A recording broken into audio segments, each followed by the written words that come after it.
catch them once I rough shook hand and she jumped. For a moment she thought terrifying. Ash loomed over her.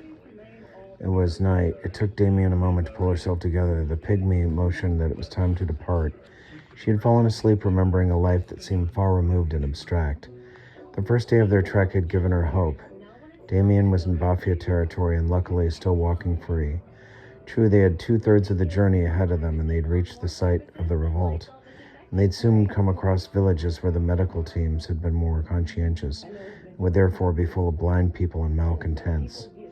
Before dawn, they passed 7 villages. Damien was on a breaking point. She'd had enough of tripping over tree trunks, shuddering at every identified noise, and trying to hold a cry each time she mistook a vine for a snake.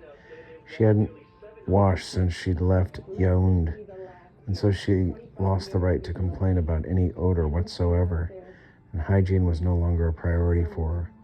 It was imperative that she arrive at Dr. Moria's headquarters before nightfall, and the route ahead was long and perilous. There was just one thing to do: walk. To pass the time, Damien drove back into her memories. In France, she realized she was pregnant. She simply disappeared from classes and her social circuit and went to hide in Sete at Samuel's. The poet was going through a period of self-doubt, unemployed and without collection of poetry in the works. The lovers' walks they took along the lateral canal grew rarer and lost the air of frivolity that had made her believe that Sete was the most beautiful place in the world, and Samuel the best of all lovers. As weeks passed, it became harder for her to understand her partner.